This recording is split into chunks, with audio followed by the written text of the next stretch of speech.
Sure, I'm Councilman Isaac Barone from the city of North Las Vegas.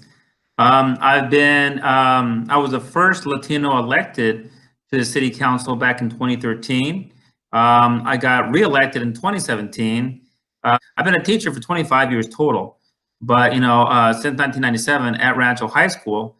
And of course, I teach social studies there, currently teaching psychology and Latin American history. But I've also been the advisor to probably the most dynamic and probably one of the better known student community engagement program, which is called the Rancho High School Hispanic Student Union. Well, our first question, how does North Las Vegas actually make money? That's a good question. There's no one simple, easy answer. Part of it, of course, comes from property taxes.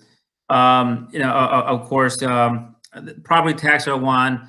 Business taxes that includes business licensing, business fees, fees that are paid to the city, of course, for various things. A little bit of fines, that are racked up, by people who choose to speed in our city. But the biggest thing is usually taxes generated by sales tax. Of course, we get a portion of that called C-tax, the consolidated tax, which is all the different tax. Whenever you go and you buy a product, a sales tax is collected here in Clark County, and of course, there's a complicated formula that apportions that back to the cities. So that's a very major portion, along with property taxes and fees. We're able to attract because they did have a very good system to promote themselves, right? They were able to attract pretty good builders, and you know what?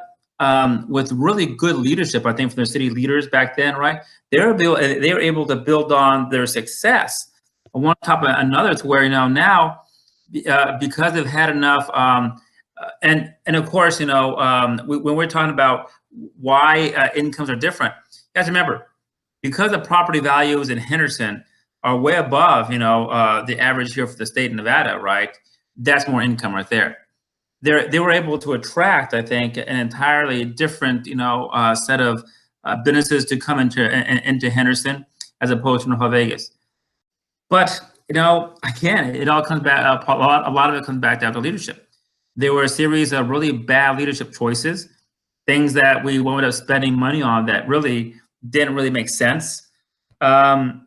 And choices were made, and investments in the community were made, but not where they would have made the very best difference.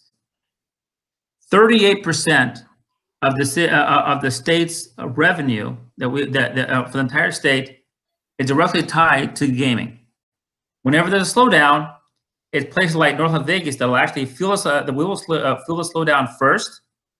And we'll be the last. We will be the last community to climb out of the recession. And so, when our city wound up having that incredible disaster of the Great Recession, it was North Las Vegas that and as soon as people started losing their homes left and right, those are people that couldn't pay taxes that go into the coffers, right? Okay. And as less people could pay into the city coffers, right? That's less services that we could have, and it was momentum working the wrong way. The big difference is in Henderson. Yeah, they do have, of course, some gaming attributed to Henderson, but if you look at them, their entire base, their entire economic base is quite different than the one that's here. I think overall, you'll find that Henderson residents are a little bit better educated overall than residents in North Las Vegas. You're going to find that they're probably less likely to be tied to gaming unless they're the freaking executives, right? And they're not going to miss any meals, anytime soon, right?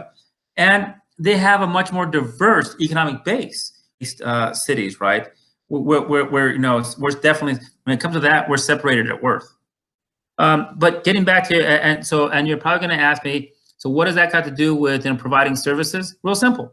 If you don't have the income, if you don't have a plethora of money coming in for taxes for income, you can't provide wonderful services, like state-of-the-art recreational centers that we'd love to have, It's hard for you to develop brand new parks unless you get grants, to help you out. Unfortunately, the very first, when it comes to a city, it's the same in a business. The very first law, the very first rule to keep a business open is you got to keep in business. And so we've had to cut things and keep things at a bare minimum. And so I'd love to have, more and better recreational centers to help keep our kids off the street. Well, it turns out a program like that actually worked. What can we do to fix it? What can we do right now to address some of these things that kind of overcome them? Nothing right now. The fact of the matter is, a lot of these things are systemic. So what do we do about it? The city of North Las Vegas can't do anything by itself. We have to generate partnerships with other community partners and with other governments.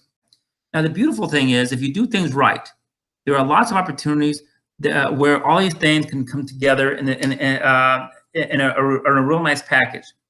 Okay, take lack of homelessness, the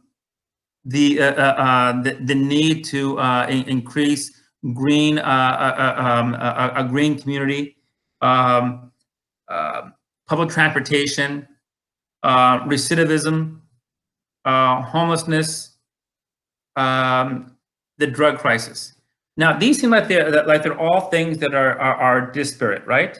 They don't seem like they're connected. But you guys are all students of social work. You know that all these damn things, they're all connected.